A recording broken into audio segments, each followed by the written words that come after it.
Joe Brocious was not able to attend. Sheriff Dedman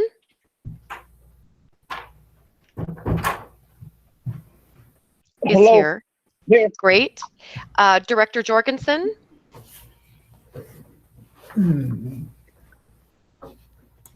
I think I usually attend on his behalf, and exactly. Director Silbert, DPS. Walter Mercer for Director Silbert. Alistair Adele. Leslie Laments on behalf of Alistair Adele. Great. Sheriff Paul Penzone. Chief Alanis. Robert Smith. Here. Brian Wright. Here. Great. And Brad Conley.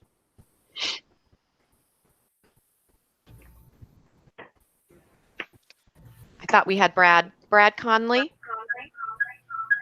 Yeah, I'm here. Okay, great. We have a quorum.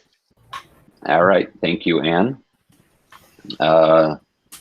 We will start out by, can we get a motion to approve the minutes from the March 19th, 2021 board meeting?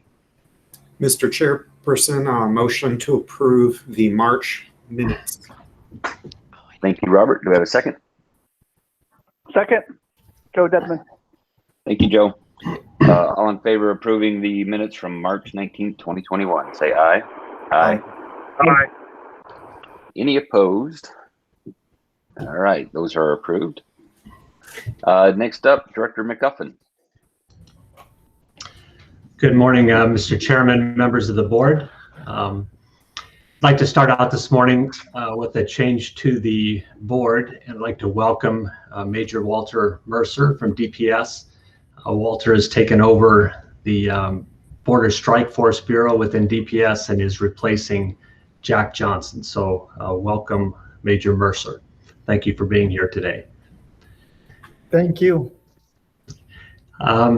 Next, just a kind of a update on boards and commissions. As you may remember, we have one spot that really needs to be filled. That's a public member. It's currently occupied by Joe Brocious, but Joe's term is long expired, and he has been attending these meetings kind of as a certainly a favor to us to keep it together. Boards and commissions is generally really busy this time of year when the legislative session is in, is underway. So we don't really expect to have a whole lot of action on that. Hopefully, when the session comes to a close, they will make an appointment. All of the applications that they've received, they're actually working. They have those in store. So hopefully, we'll have some action on that within the next couple months. The next thing I'd like to cover is the ATA budget. And if I could have Amanda pull the slide up.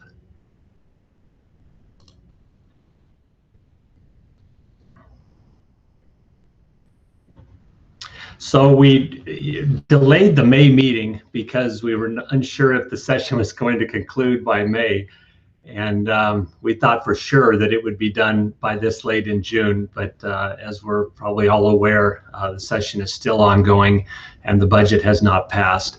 But I wanted to just give the board an idea of what we're expecting, and then maybe what is proposed. So the expected would be what we've had for the last 6 or 7 fiscal years as far as an appropriation, which is as I run down the list here, the ATA operating budget, $672,700.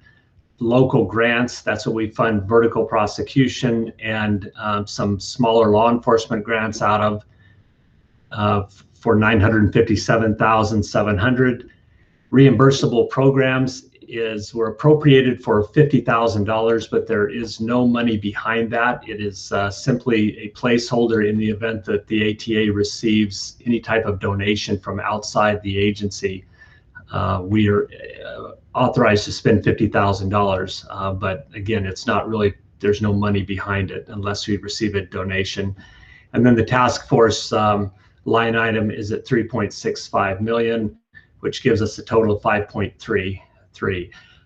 That's what we kind of expected, but of course we asked for more this year, specifically to cover the DPS raises from fiscal year 19. So we did see a preview of the budget bill as proposed. All of the numbers were the same with the exception of the task force. There was an additional 693,500 that was added to that line item. We had asked for 433,000 to cover the fiscal year 19 raises. So the 693,500 was a surprise to us, and I'm not sure where the additional 260,500 came from. But of course, it's welcome.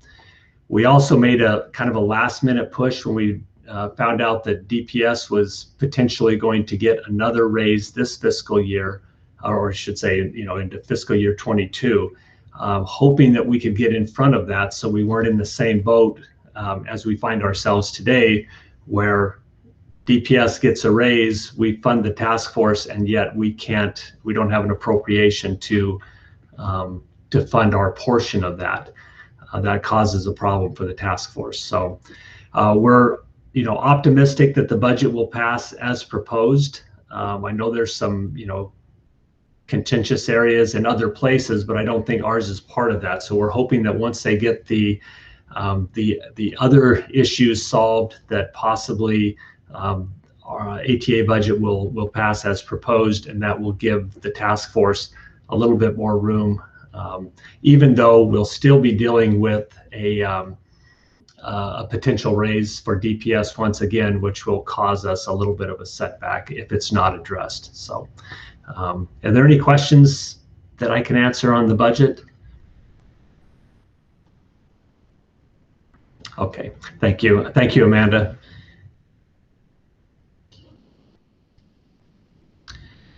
I wanted to mention that we had 2 subcommittee meetings since the last regular board meeting. The Public Awareness Subcommittee met, chaired by Robert Smith, and Law Enforcement Subcommittee dealing with grants met, chaired by Chief Solberg. I wanted to thank both of them for chairing those meetings. And I think the grant requests and public awareness will be covered in a little bit more detail, certainly later in the meeting. Next item, the upcoming training seminar. I wanted to mention the International Association of Auto Theft Investigators International Conference is scheduled for August 8th through 13th in Denver.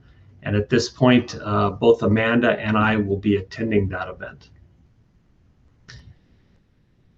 And then the next item is a second ISA request, which is an interagency service agreement request for task force vehicle buildup. I think you have this in your packet. If you are able to review that, you'll kind of get the reason that we're doing this, but I'll explain it once again. The board approved the interagency service agreement, the first half of this in January, for task force vehicle replacement.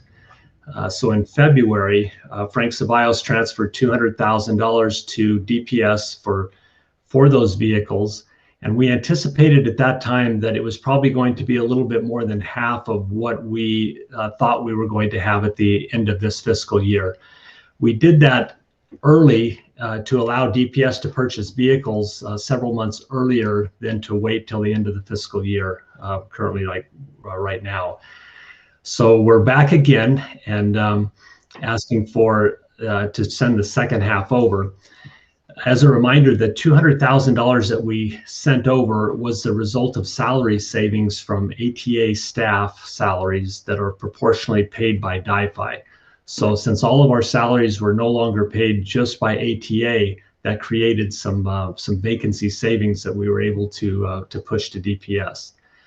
So using that ISA funding, that $200,000 plus the carry forward dollars that the task force had in their accounts that had been previously granted to them that we discussed last board meeting, they spent $551,600 on 14 vehicles. To date, they have received 10 of those 14. They have non-lapsing funds, so they don't have an issue with coming to the end of the fiscal and not having received that. Those vehicles will roll in, I think, and most of them are slated to come in mid-July. They have also expended $101,000 on parts for those vehicles to build them up, to basically outfit them as police vehicles. So ATA staff is now recommending entering into an ISA with DPS to transfer $135,000 to DPS for vehicle buildup, which includes the police equipment, emergency lighting, MDCs, and the labor charges, because all of that is done outside of DPS. The $135,000 is less than we expected to send over, but in reviewing our budget, it is a figure that we are comfortable with. I have worked with DPS general staff now, and we have, or I should say general counsel, and we have written the ISA, so it's ready to go if it is approved today. And as a reminder, we use the ISA as a method to transfer money because the ATA would exceed its grant appropriation limit if we granted those funds. So in other words, we can't issue a grant, but we can move money through an ISA.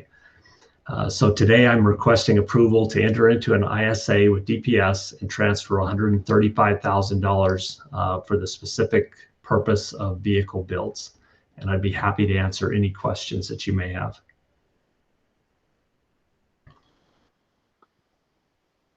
Any questions for the director? Can we get a motion for the approval of $135,000 for an ISA with DPS? Motion for approval. Thank you, Robert. Do I have a second? Kent Volkmer, thank you. Visually. Can we get all in favor, say aye. Aye. Aye. Aye. Any opposed? Aye. All right, that passes. Thank you, Director McGuffin. Anything else? I did want to cover, we have some new board members and we've had some changes to the database project. And so I would like to— Mr. Chair, sorry, Jamie, sorry to interrupt. I was on mute. We'll have to have DPS, Major Mercer recuse himself from that last vote. All right, thank you. Do we need to? Major Mercer, you abstained. Is that what you said? I did. Okay. Holly, do we Thank need you. to redo it or are we good? Yeah, let's go ahead and, excuse me, let's go ahead and redo it since Mr. Volkmer was, I think you said it was a visual approval, second.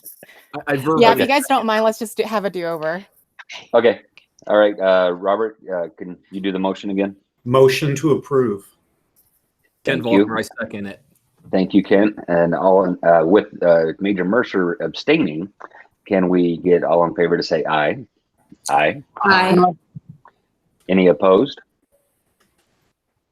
All right, thank you. Okay, thank you very much. And then I wanted to just take an opportunity, since we have new board members and we've talked about the database project quite frequently at each of the board meetings, but I wanted to do a little presentation today because I know it can probably be confusing. I'm not going to get too deep in the woods because I'm not overly technical. So I tried to make it as simple so so I can understand it too. And but I wanted to kind of walk the board members through what it's kind of going to look like as far as the infrastructure of it, and then kind of where we are because things are progressively moving. So Amanda, if you could pull up the slides once again. So just kind of as a quick recap, in my mind, I have broken this down into 3 phases, the database project, and it's location, connection, and subscription. The location is where we added or going to add the location data field to ACIC, which will make it mandatory for law enforcement agencies to include an address in any stolen vehicle incident and any stolen vehicle recovery. Today, that does not exist in ACIC. It might exist within the, and probably likely does exist within the reporting structure of a specific agency, but there's nowhere that we can go on a statewide basis and pull that information on where vehicle thefts and recoveries are occurring. So we have to visit and inquire with each agency to get that information. As you can imagine how problematic and labor intensive that is. So the board has already approved that funding months ago. It was $65,000. We ISA'd that over to DPS. They currently have that money, and they are just simply waiting for the vendor to start the project, and then they have the money in their accounts to pay for it. The next phase of this is the connection, and that's where we're able to connect the ACIC data to the database that currently resides in Colorado, or actually in the cloud at this point. So that was $113,000. I did not anticipate being able to do that this fiscal year, but I worked with with DPS, and when we discovered that there was carry forward money from the task force, I asked DPS if they thought that they could contribute to that to this project, and they committed the $113,000. So that money is currently at DPS already. It was part of grants that have been funded by the board, you know, in the past. So both of those two pieces are funded and ready to go. So again, it's really quite an accomplishment having that, just because we didn't think we'd be able to fund it this year, and I didn't know how we were going to fund it, because it's, you know, it takes such a long time to get something through an appropriation, and we haven't been overly successful with that. So this is really a boon for us being able to do this. So we consider that both of those are funded. The next portion of this is the subscription, and that's where we contract with the vendor for basically access into their database, and to be able to use the database as we anticipated, and the way that Colorado uses it today.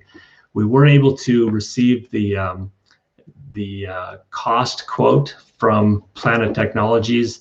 The subscription is $120,000 a year. And while that is not funded currently, we will seek an appropriation increase for fiscal year 23. I will write that as a budget issue and move forward with gaining that with that funding. So if I could have the next slide, Amanda. So I'll just walk you through this real quick. The P1 up in the upper left represents the where a police officer would input data into a computer. That's an ACIC entry screen. That's where the location fields will be added. And again, that's $65,000 to reconfigure the ACIC system. From there, that information goes down into the web service, and that is the $113,000 component. It is a software intermediary, which means it's taking the ACIC data, which is not a searchable database. ACIC kind of does what it does, but it was never intended to go in and make inquiries into that system and be able to compile information and use it as an investigative tool, or be able to compare, make trend analysis. It doesn't do any of those things. But this web service will actually take that data, extract it out of ACIC, it will normalize it, it will put it in all the right places, it will make sure it meets all the right rules as far as being configured into data, and then it will push that information up into the US ATPA database, which is that's the new name for it. It is basically the Colorado system. It now exists in AWS, the Amazon Web Services cloud, and it makes once it hits that database, it makes that ACIC data usable. It makes it where we can do all of those things with it, as far as searching it, comparing it, you know, it just allows for data sharing initially with between Colorado and Arizona, but as more states eventually join this regionally, and then potentially even nationally or internationally, depending on how big this gets. Really the best advantage that we have to this is, even though we're expending some money to get there, Arizona is certainly benefiting from Colorado's research and development. Colorado ATPA has spent several $million developing this database for their use, and they've used it for about a decade now. They started this, I believe, in 2010. And they've just been making not only the initial infrastructure, making it work, but they have been making it, enhancing it all of those years as well. So Arizona is really benefiting in being able to join a database that is really up and running and is fully functional. So the last part of that, which is phase 3, is where I discuss the annual subscription. It starts at $120,000. It goes up. I'll cover that with the next slide. But once we're able to pull that data back down into Arizona, we can do the management reports. So we could literally, we'll be able to tell you how many stolen vehicles occurred in Arizona this morning, how many were recovered this morning, and any type of time period prior to that. Today, as it exists, as you know, I can tell you what 2019 data looks like. I can only give you 2020 data if I go out and visit with law enforcement agencies and compile that data individually. So this is really going to be helpful for management reporting. But more importantly than that, way more importantly than that, it's going to be an investigative tool for law enforcement. And we're going to be able to look between cross-jurisdictional lines and determine, certain vehicles that are stolen in Phoenix that are ending up in Chandler. We're going to know those connections. We're going to be able, an analyst in particular is going to be able to look at the trends and to use this as an investigative tool. So that's ultimately the big payoff to the database, is being able to use it as a force multiplier for what are certainly diminished resources within law enforcement. Next slide.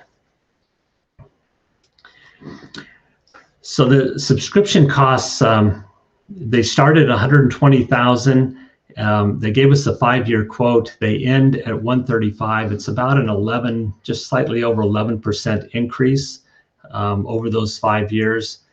And I put a note on here that any enhancements such as custom reports that we might want to have them create for us would not be covered in this. That would be an extra cost. And Colorado does incur some costs generally every year, depending on if they want to make enhancements or create certain reports to look. But the database comes with a collection of management reports that I think will meet our our demands and our wants right off the bat. And next slide, Amanda. So the subscription cost, if you're anything like me, when you heard the $120,000, you might have had to, I certainly took a step back when I heard it, because it sounds really expensive, but I wanted to put that in context for everyone. $120,000 is less than the cost of one detective on the task force. And I say that because it's not that they make $120,000 a year, but when you consider their salary plus their employee-related expenses with retirement, healthcare, and all of that, each of those individuals would exceed $120,000. So we end up kind of giving away one detective ultimately that we could have funded by using this database. Another way to look at it is, if the database results in the recovery of, let's say, 2 new vehicles, 2 new trucks off of a dealership lot, the cost would have been recovered by that recovery. And then putting it another way, it is actually less than the cost of 14 vehicles recovered using the FBI's value, what they've established of $8,886 is what they established as the cost of a stolen vehicle. So less than 14 of those. So I think you can see that if the database gets up and working and is being used correctly as an investigative tool, it will clearly pay for itself in pretty short order. So next slide. And so the kind of the last slide here is just an update. Scope of work, if you remember, I've been talking about the scope of work. We've been waiting for that from the vendor for quite some time. It has been received. It's been reviewed by DPS. It's been reviewed by the AATA, and it's ultimately been accepted by DPS, who because this is ultimately their IT project. Director Daniels and I attended a demo of the database where Planet Technologies kind of gave a group of DPS and us just kind of another look at it, what it's capable of, and Director Daniels seemed to be favorably impressed and is in favor of seeking the appropriation for the subscription in next year's budget request.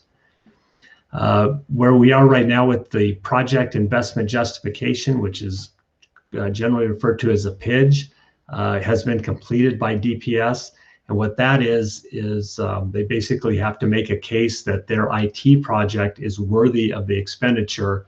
And they do that with another state agency that looks at all of those IT projects, and just to make sure that an agency isn't kind of going off on some tangent with an ill-conceived project. So that is still it's all been reviewed by DPS as far as the PIJ goes, and it's been approved, and now it's at that next level.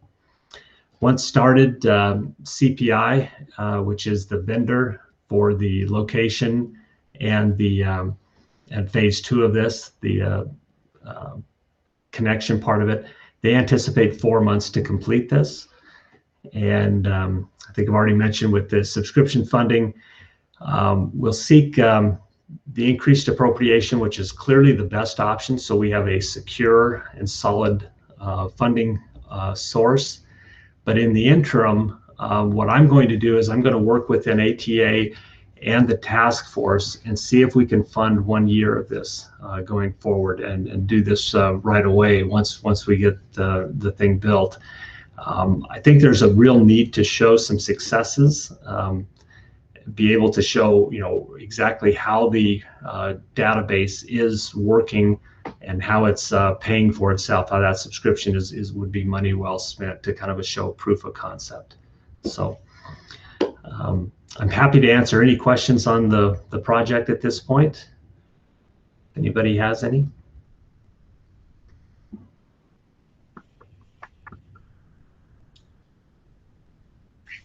It looks good, Director.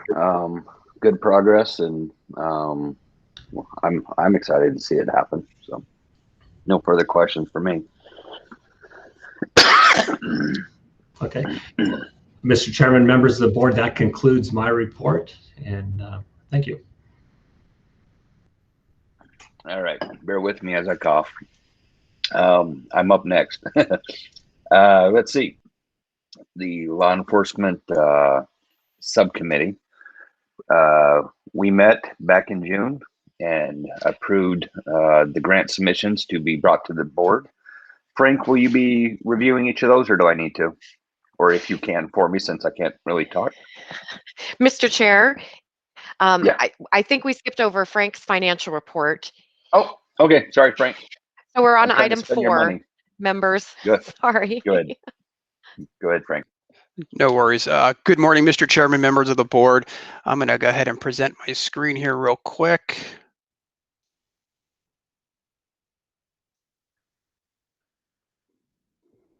Give it a second. All right.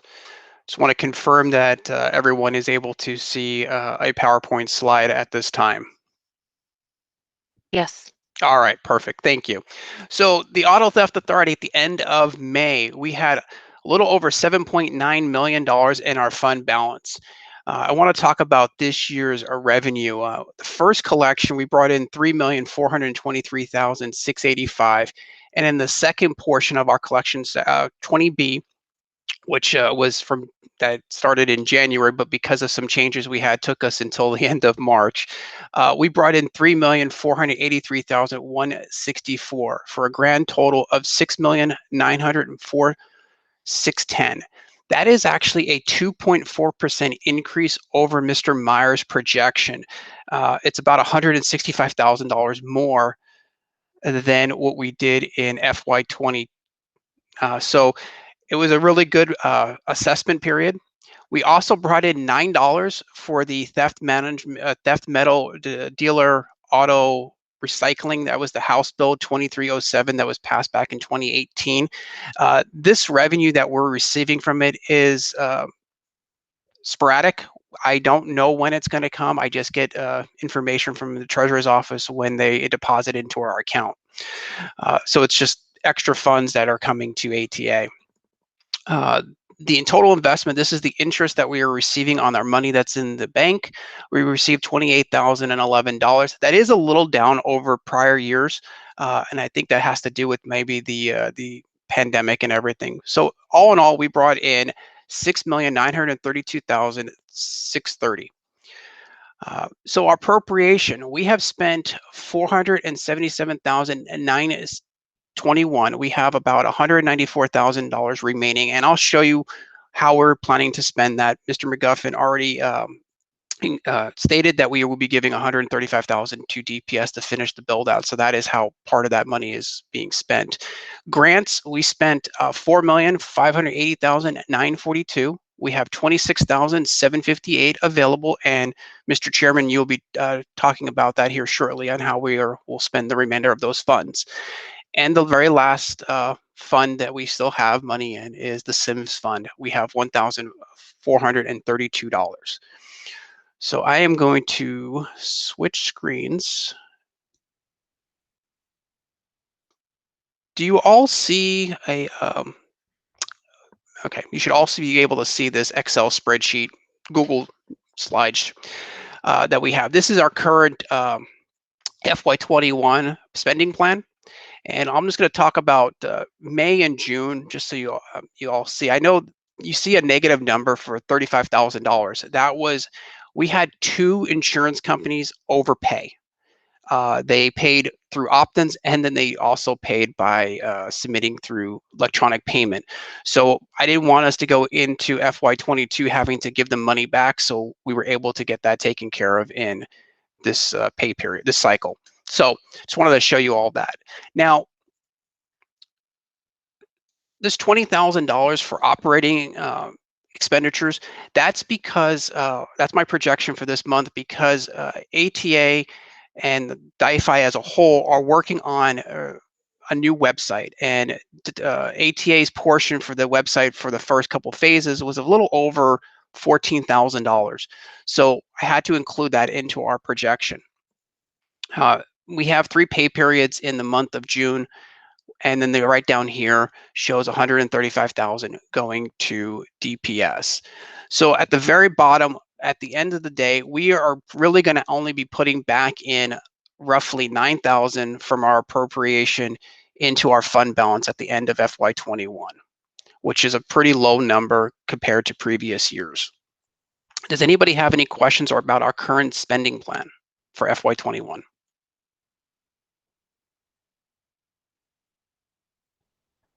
All right. I'm going to go over to FY22. This is based off of the information that you were shown by Mr. McGuffin on the potential budget for ATA.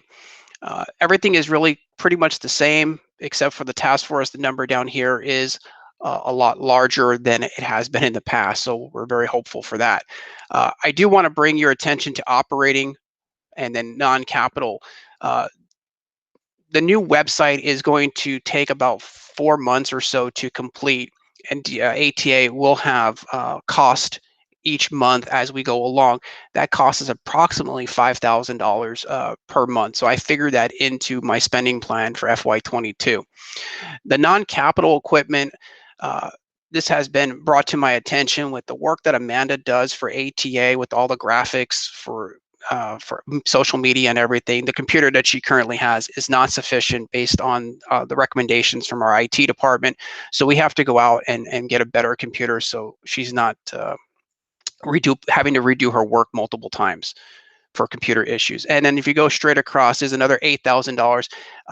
We have, as an agency, has made a kind of a standard that every 3 years computers will be replaced, and that is my anticipation, is to replace the remainder of ATA staff computers sometime in the middle of next year. That is everything else about our budget is pretty standard. Nothing has changed. The payroll is pretty consistent amongst them every month, and then the grants being paid out based on what we're seeing from the ledge. So any questions about the FY22 budget spending plan? Sweet.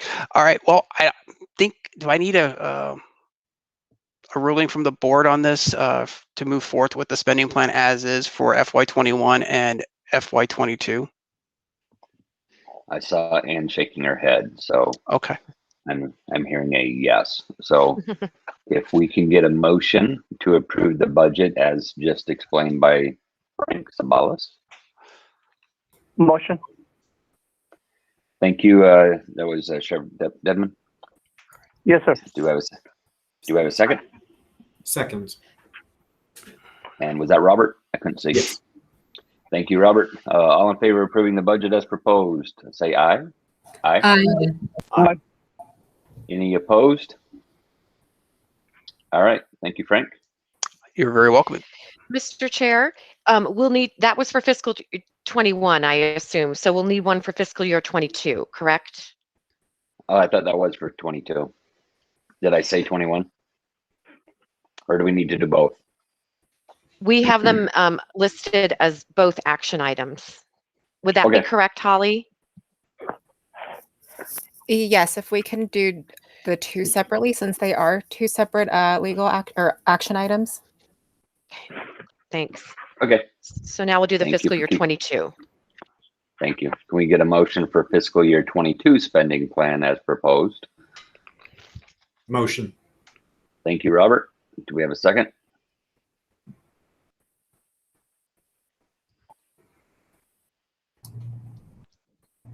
Second. Second, was that Leslie? Or who was that? Joe Dedman. Joe, thank you. All right, all in favor say aye. Aye. Aye. Any opposed? All right, thank you. Well, Mr. Chairman, members of the board, if there's no other questions, that concludes my portion for today. Thank you, Frank.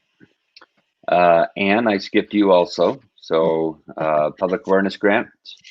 All right. Mr. Chair, members, since our last board meeting when we met in March, staff determined we had a balance of $26,758 remaining for the fiscal year 21 grant program. So we issued a solicitation to through AATA and the Sheriff's Association, with those grants being due by May 15th, so we could prepare them, staff could review them and prepare them for the law enforcement subcommittee.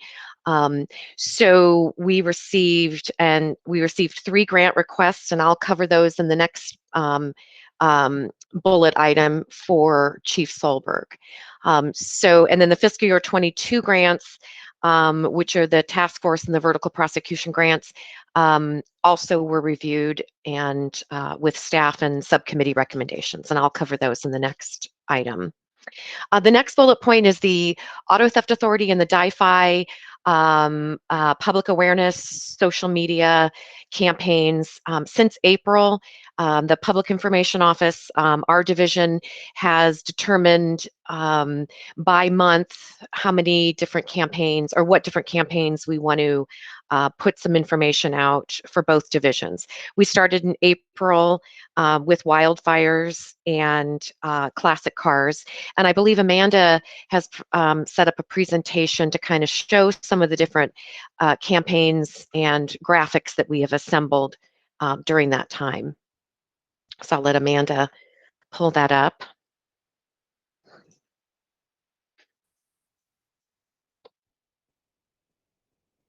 All right, thank you, Anne. Thanks, Amanda. And let's go ahead here. So since our last meeting on public awareness events, some things to be aware of is that our agencies and our grantees are starting to go ahead and get back out into the community after COVID. Casa Grande PD went ahead and did a vinetching event out in a secure military base. Even though this was very closed off, they ended up etching 29 vehicles. So it was an excellent turnout, and we're just over thrilled with that number. El Mirage PD also did a public event where 17 vehicles in their small community turned out for the event. They'll be expanding their VIN etching opportunities and start to begin to take appointments twice a month. And so what we have displayed is the flyers that we produce when we do VIN etching events, as well as a picture from El Mirage PD that they shared on their social media. In addition to that, to our social media campaigns, we ran 3 separate campaigns since our last meeting. In April, we took advantage of the good weather and we went ahead and started doing classic cars. Classic cars in the springtime is a great time. We start seeing a lot of people go out and do car events and stuff. So we wanted to go ahead and focus on the fact that these classic cars are irreplaceable.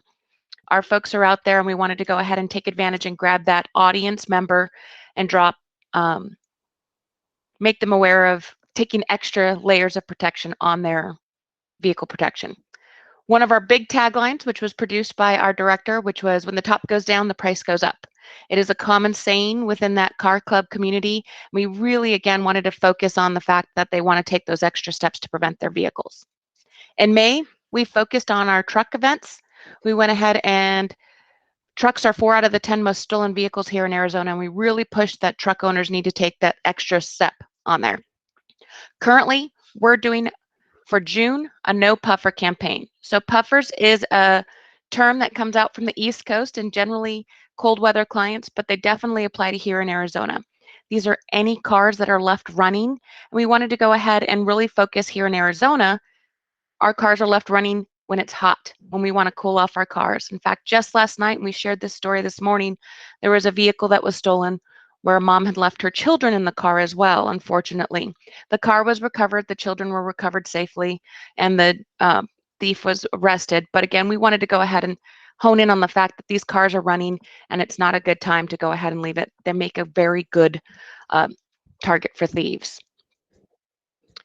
So as you might be wondering, where are we at on our social media accounts?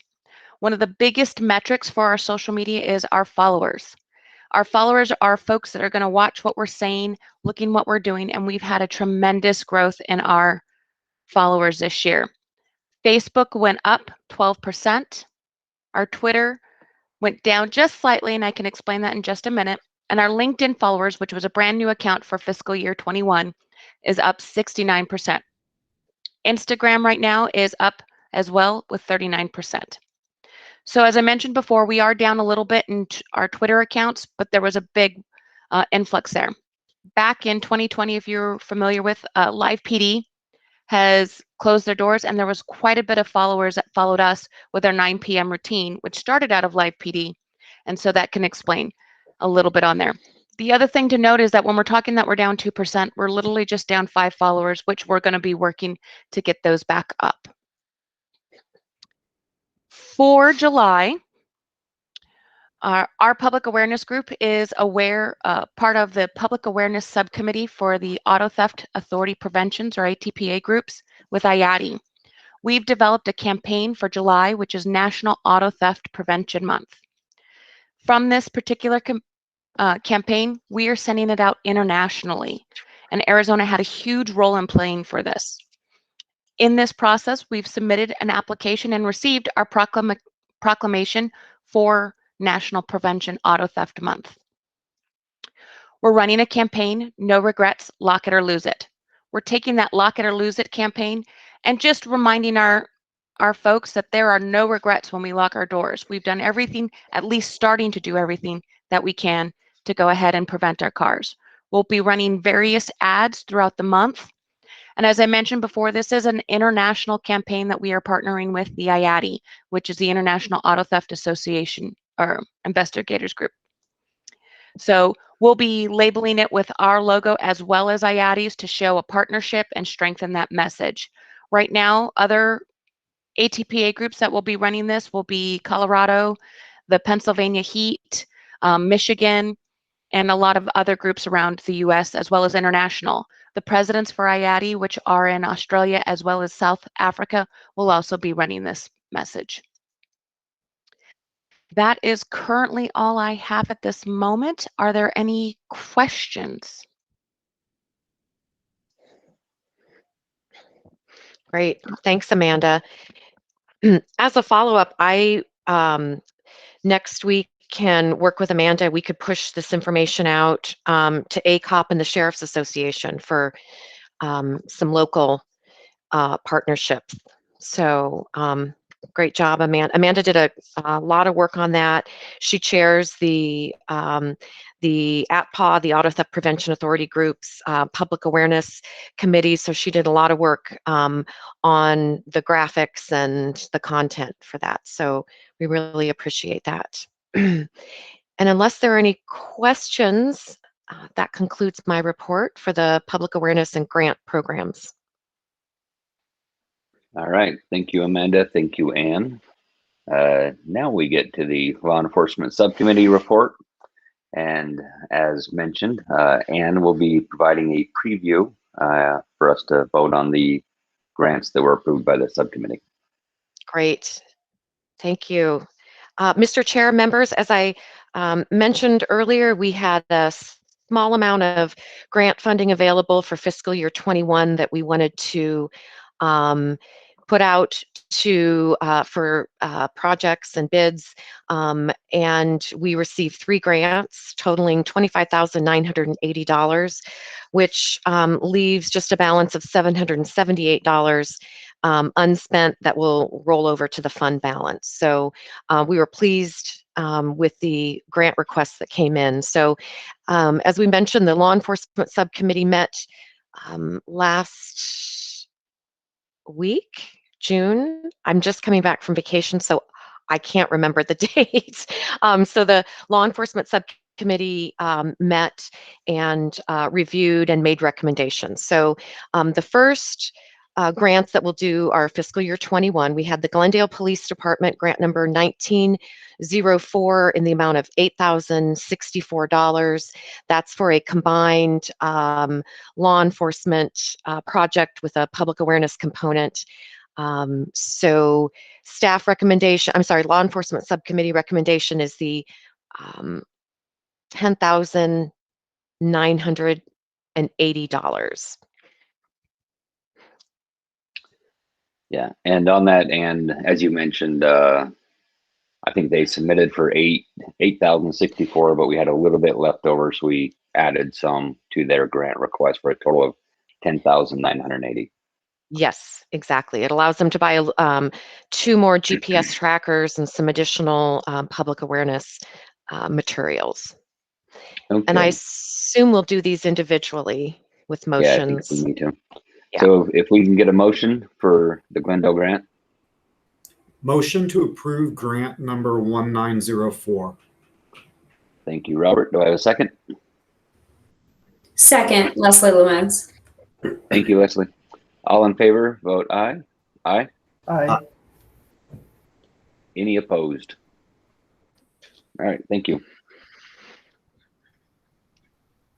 All right, our next grant is La Paz County Sheriff's Office, grant number 1895 for $5,000. That is to purchase 2 flock safety camera systems. Those are stationary systems that they will be deploying in their region, which will read license plates and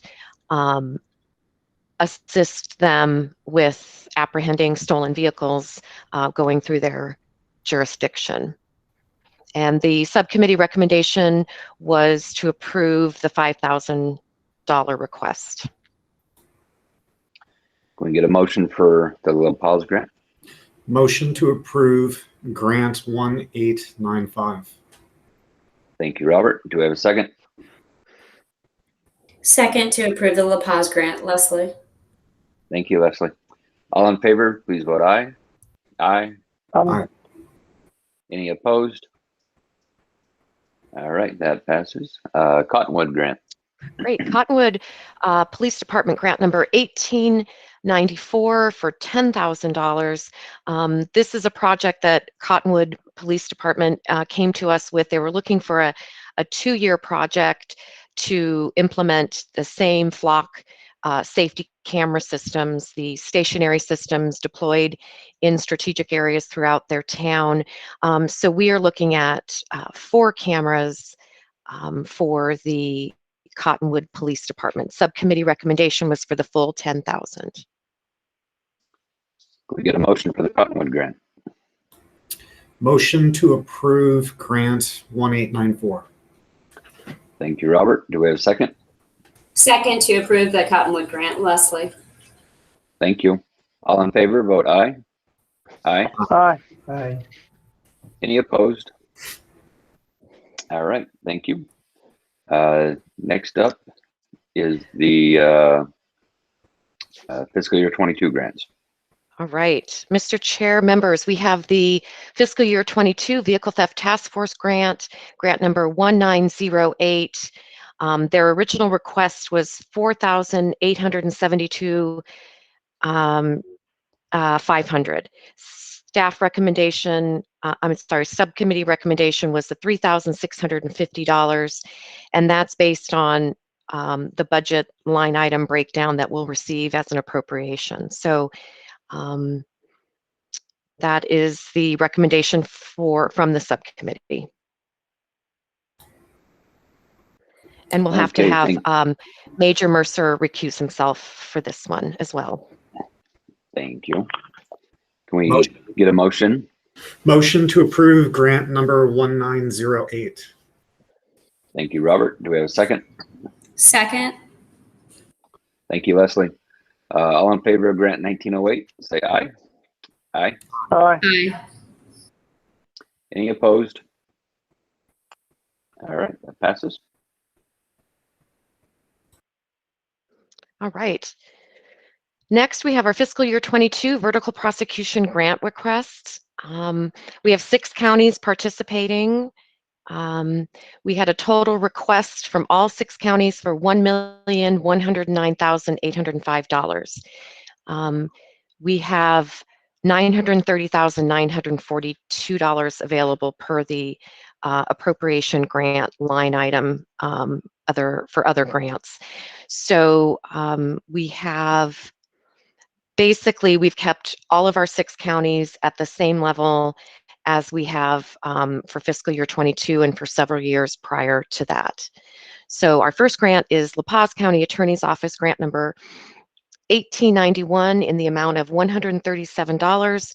The request was $137,602. Subcommittee recommendation is the $119,714. Can we get a motion for grant 1891? Motion to approve 1891. Thank you, Robert. Do we have a second? Second. Thank you, Leslie. All in favor, say aye. Aye. Aye. Aye. Any opposed? All right. All right. Next, we have Pima County Attorney's Office, grant number 1892. The original grant request was $240,614. Subcommittee recommendation is 216,056. Can we get a motion for 1892? Motion for 1892. Thank you, Robert. Do we have a second? Second for motion 1892. Thank you, Leslie. All in favor, say aye. Aye. Aye. Aye. Aye. Any opposed? All right. Next up, 1893. All right. Grant number 1893, Maricopa County Attorney's Office. Their request was for $298,792. Subcommittee recommendation is the $235,751. Thank you. And Leslie will have to recuse herself from this one. Yes, Yes. thank If- you. If we can get a motion for approval. Motion to approve 1893. Thank you, Robert. Do we have a second? Second. Thank you, Sheriff. All in favor, say aye. Aye. Aye. Any opposed? All right, thank you. All right, next grant is Mojave County Attorney's Office, grant number 1901. The request was for $148,130. Subcommittee recommendation is 109,566. Get a motion to approve? Motion to approve grant number 1901. Thank you, Robert. Do we have a second? Second to approve 1901. Thank you, Leslie. All in favor, say aye. Aye. Aye. Aye. Aye. Any opposed? All right. All right. Next grant is Santa Cruz County Attorney's Office, grant number 1905. The request was for $80,795, and subcommittee recommendation was for the full amount, which was their same funding level for fiscal year 21. Thank you. Can we get a motion for grant 1905? Motion for grant 1905. Thank you, Robert. Second. Second for grant 1905. Thank you, Leslie. All in favor, say aye. Aye. Aye. Any opposed? All right, thank you. Grant 1906.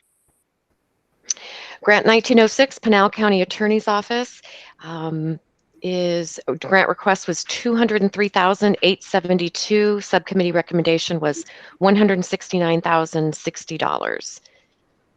And we'll have to have Mr. Volkmer recuse from this one. Thank you. Can we get a motion for grant 1906? Motion for grant 1906. Do we have a second? Second for grant 1906. Thank you, Leslie. All in favor, say aye. Aye. Aye. Aye. Aye. Thank you. Any opposed? All right. Ann? So that concludes the grants. That brings us to a total of $930,942, which was our same funding level from last year. So Thank you, Ann, and congratulations to all those getting the grants. Next up, Robert Smith for the Public Awareness Subcommittee. Yes, thank you, Mr. Chairperson. We were able to have a meeting on May 6th, and I found that meeting was very productive, at least for me. A great deal of the same information was already presented by Ms. O'Halloran and Ms. Armstrong a few minutes ago. But I think the May 6th meeting provided me the opportunity to listen to a roundtable of opinions and observations, very good opinions and observations from Mr. McGuffin, excuse me, Ms. Trask, and Mr. Volkmer in particular. It was a roundtable and whatnot.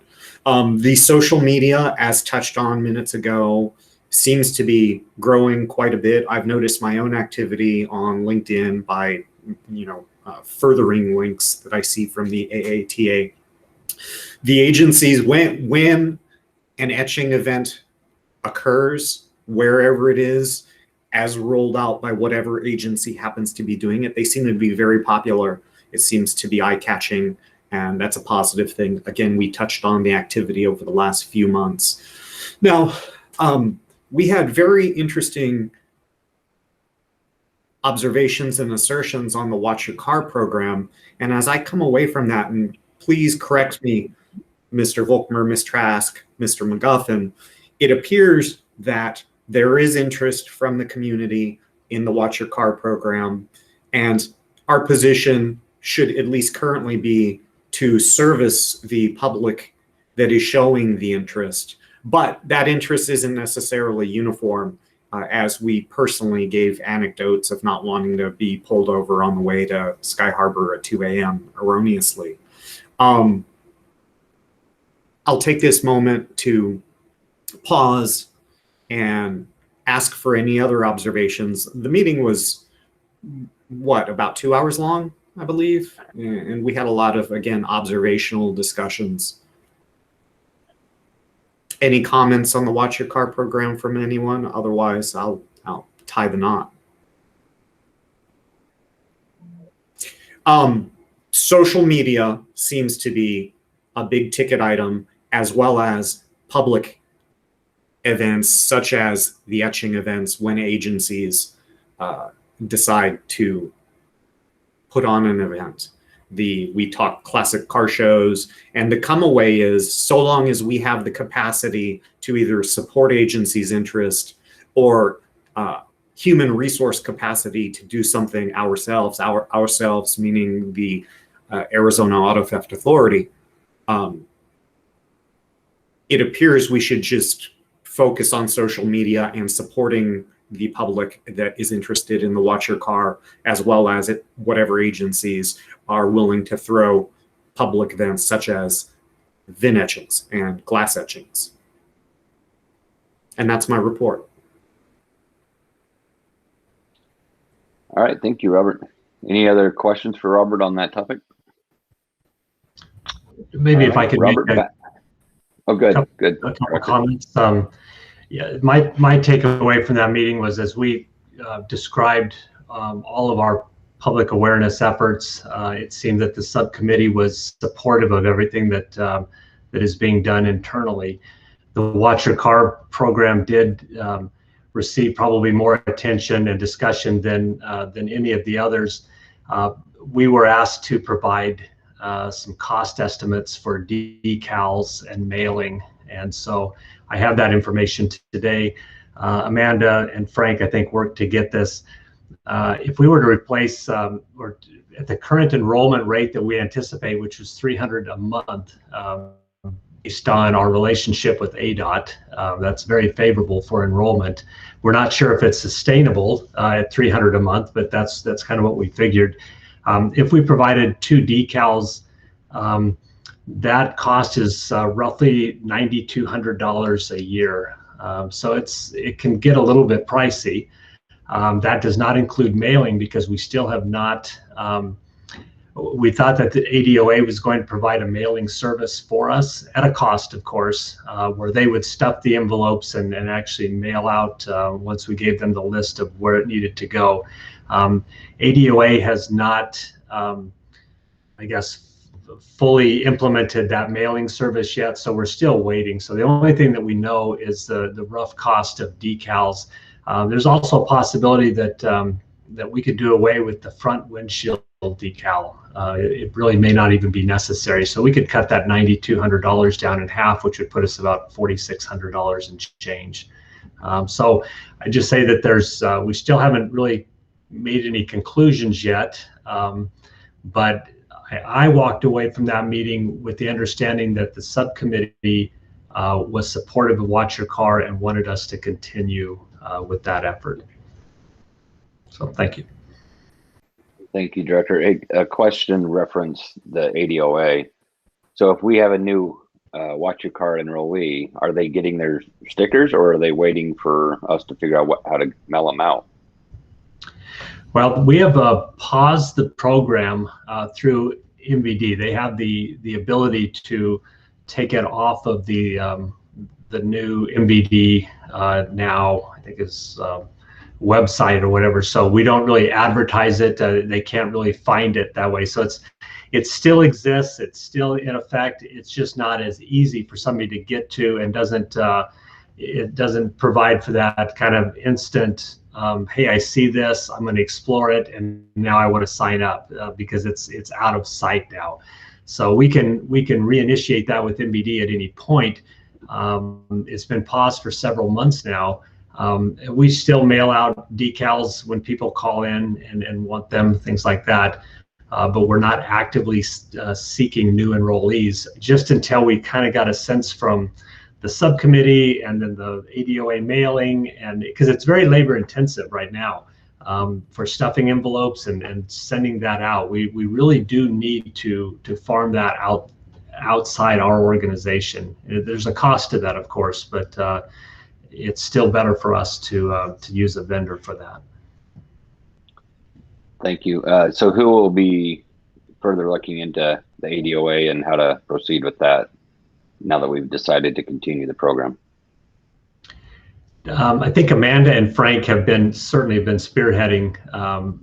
They kind of keep track of the MVD relationship, and then I think Frank and Amanda have been doing the research on the mailing. So we will continue with that effort. Okay. Thank you. Any other questions on that? All right, back to Robert for legislative subcommittee. Nothing to add at this point. All right, thank you, Robert. Vertical prosecutions, Leslie. Hi, everybody. Let's see. So for the period from April through June, we have reviewed roughly 50 vehicle task force submittals. Some significant cases and sentencings to point out are in State v. Kenneth Caldwell. The defendant received 4 years DOC for theft of means and drug charges. In State v. Ivan Lopez, as well as State v. Santos Ledesma. Both of these individuals received a sentence of 5 years at the Department of Corrections for theft of means charges. Mr. Ledesma also received 9.5 years DOC for the additional charges of armed robbery and misconduct involving weapons. State v. Richard Alvarez, he received a 3.5-year DOC sentence for 4 counts of theft of means of transportation. State v. Joseph Garcia, Mr. Garcia received 7.5 years in the Department of Corrections with a supervised probation tail for 6 different counts of theft of means of transportation. And I also just wanted to point out that I received notification from, I believe it was Amanda, regarding the July campaign of Lock It or Leave It. So that's been sent to the Maricopa County Attorney's IT Public Awareness Department, and they are going to be advertising and participating in running that July campaign along with the Vehicle Theft Task Force. And that's it. Thank you. And who else do we have for vertical prosecution? We can't hear you if you're talking. Sorry. We have La Paz County Attorney's Office on the phone as well.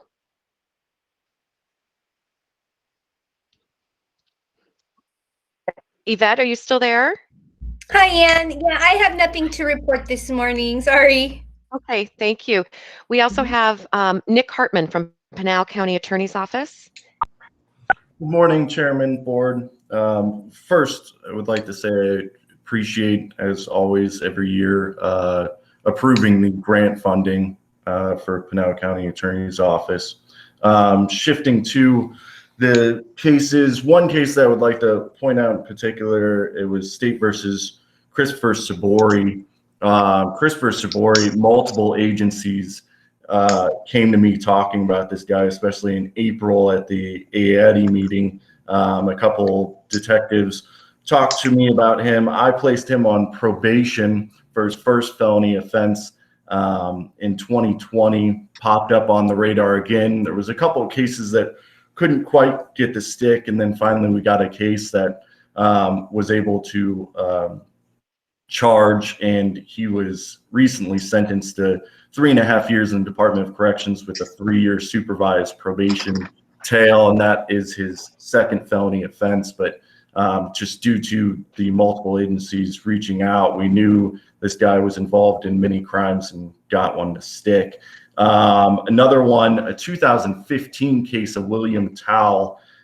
He was involved in theft of means of transportation, chop shops, misconduct involving weapons, and was able to secure a plea agreement for 14 years with a 3-year supervised probation tail, and that was just due to the extensive criminal history. Another case, old case, of 2016 State versus Billy Lopez. He was involved in chop shops in Pinal County, as well as Tomats, as well as MIWs. Didn't have an extensive criminal history, but since the age of the case we were able to secure a plea agreement for 3.5 years in the Department of Corrections with a 2-year supervised probation tail.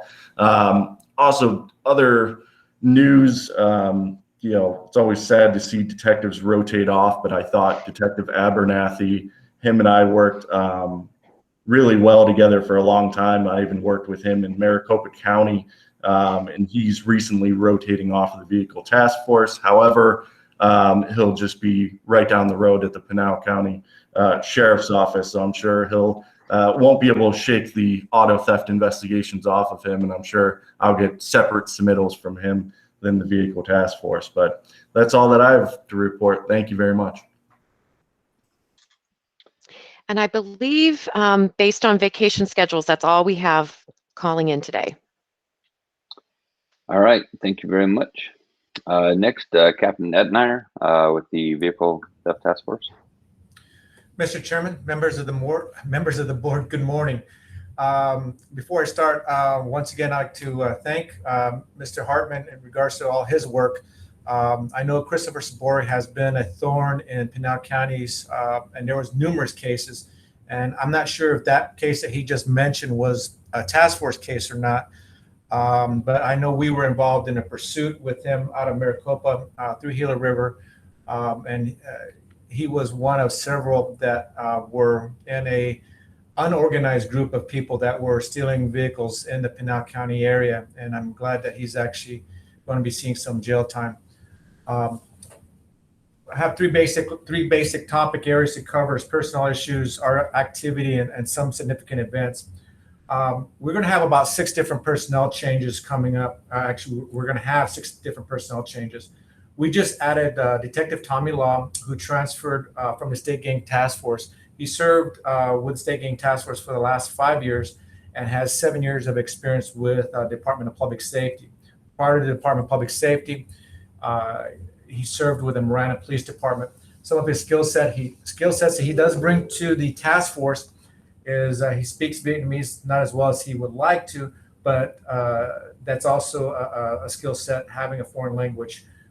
He's also an interview and interrogator instructor, as well as a gang instructor. We will lose Sergeant Todd Beerson on Wednesday, June 30th. He will retire after 26 years of service. He has served 11 years with the task force with 2 different tours and has close to 15 years working auto theft cases. Before he was assigned to the task force as a detective with the Tucson Police Department, he was assigned to the Tucson Police Auto Theft Unit from September of 2001 to May of 2005. And then he was promoted. After serving 2 years as a patrol supervisor, he was assigned to the task force. He was assigned from August, his first tour, he was assigned from August 2008 to June of 2014, just shy of 6 years. He rotated back to Tucson PD, where he served as a supervisor in the fugitive unit. In January 2016, he returned to the task force, where he has remained.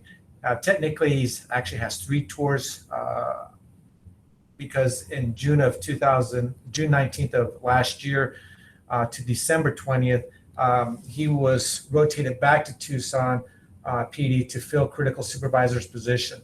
And then he returned to us on December 20th. But I just consider that a TDY assignment. Sergeant Roland Gutierrez has been selected. He has 18 years of as an officer. His last year, he's coming out of the Tucson Police Department Strategic Deployment Unit, or what they call hotspot patrols. And the previous 2 years before that, he worked as a supervisor for the Neighborhood Crimes Patrol, where they focused on property crimes. He has 3 years of experience in patrol as a supervisor and 6 years as an officer or as a detective working their gang unit. Some of the skill set he brings to the task force: he's a defensive tactics instructor, an interview and interrogator instructor, firearms instructor, pepper ball instructor, and a taser instructor. We're going to be losing Detective Edgar Ulrich, who's be rotating back to Marana PD on July 17th.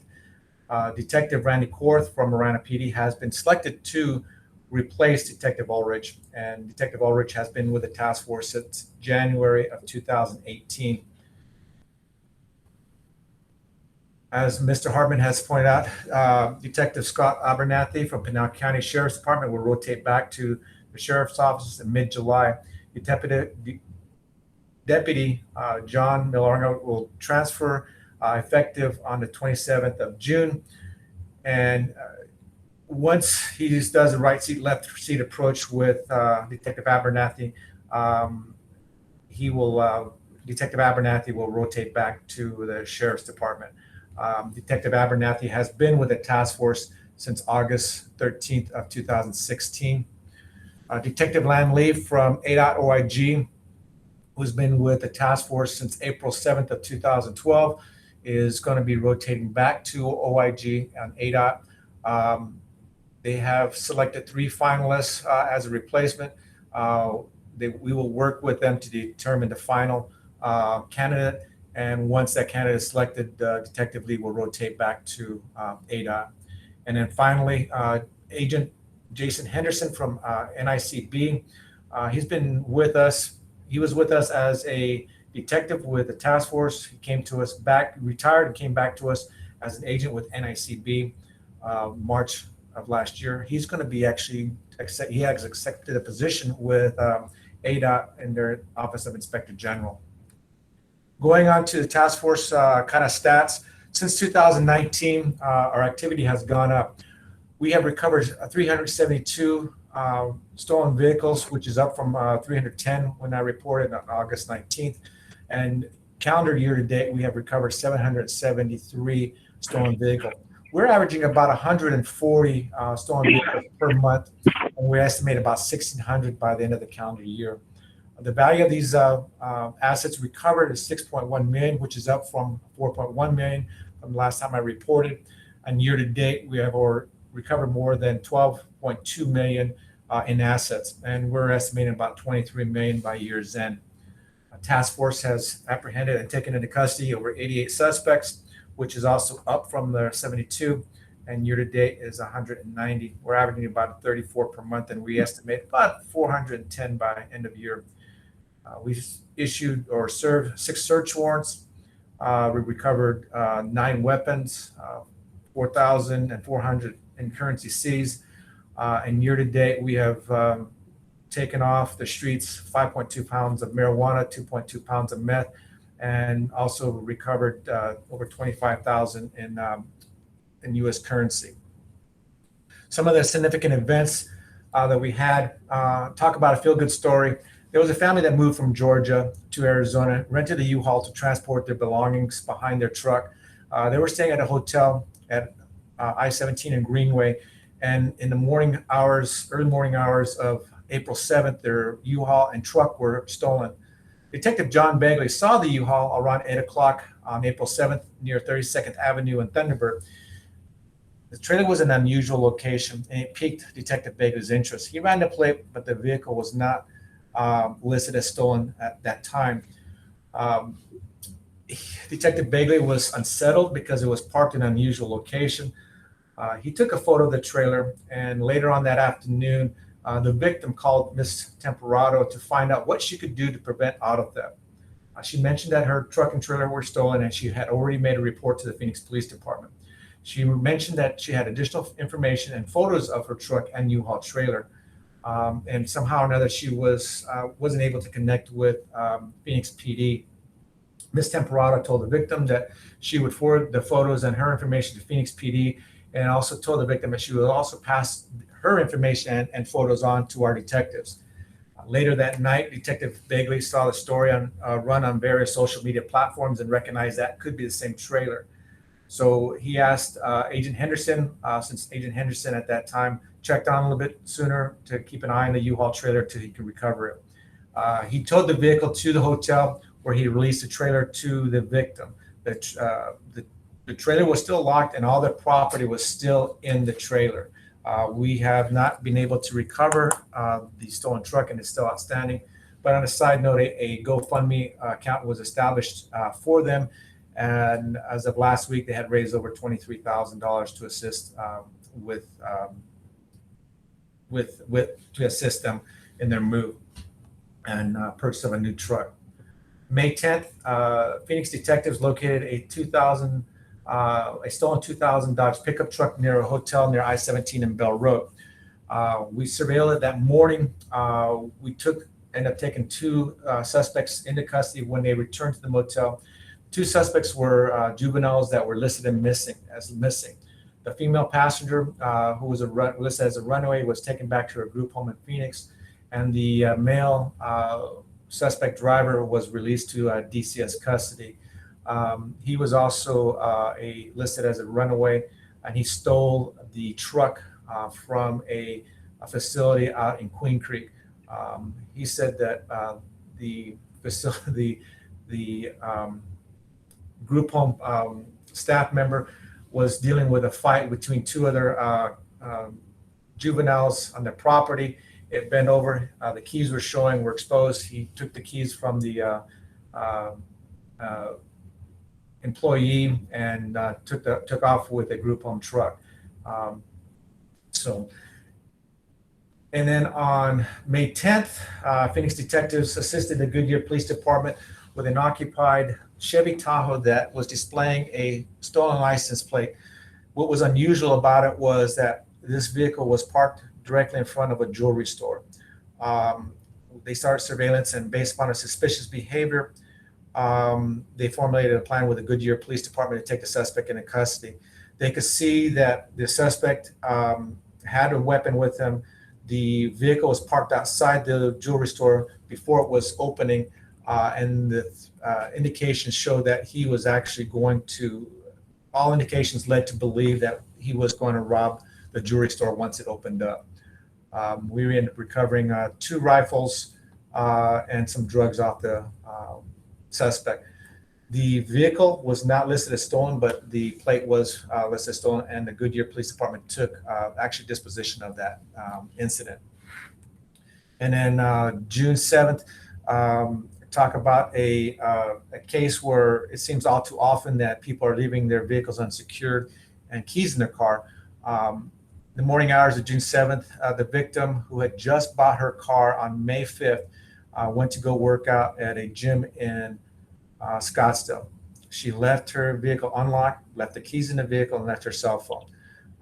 She walked out, noticed her car was gone, and started tracking the vehicle through a aftermarket tracking system that was placed on the car. Saw that it was on State Route 303, traveling southbound, and contacted the Highway Patrol. The vehicle actually, in a coincidence, DPS K9, Goodyear K9, Maricopa K9 were doing some training in the area. The vehicle actually drove right by the training area, and one of the DPS K9 troopers saw the vehicle, recognized the vehicle, and attempted to follow the vehicle.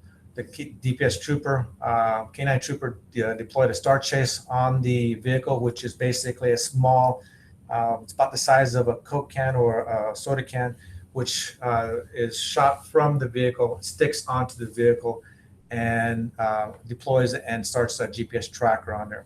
The fail stop, the K9 tried to initiate traffic stop. The suspect failed to stop. Pursuit was initiated and then terminated. With the star chase, we were able to follow it by the GPS, and we followed it and brought in additional vehicles. We successfully spiked the vehicle, but the driver continued to drive, and a decision was made to use a vehicle intervention pit maneuver to stop the vehicles. And the driver was taken into custody without any harm. Actually, step back. The driver then refused to exit the vehicle, complied with her hands up, but refused to exit the vehicle, and we had to port the windows and take her into custody. Even though the canines were there, they were not deployed, and there was no injuries to her or anybody else. But that is kind of the activity so far since our last meeting, since March 19th. Do we have any questions?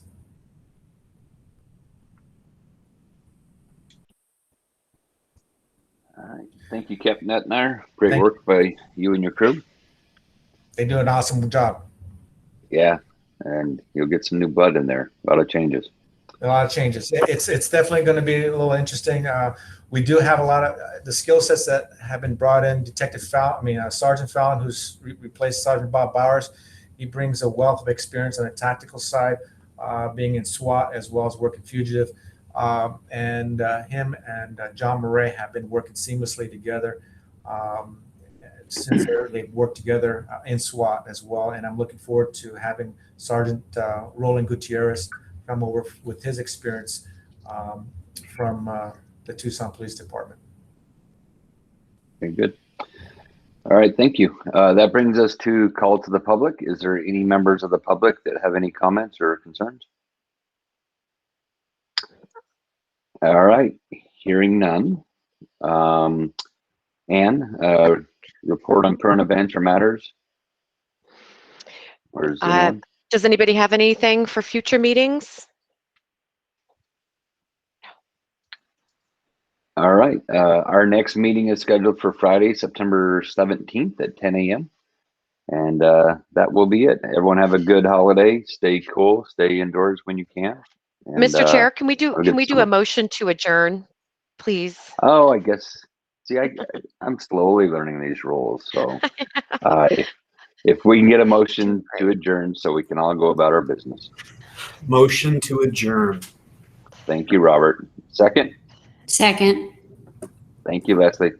All right, we are adjourned. Thank you all. Have a good summer. Thank you, too. Thank you. Thank you.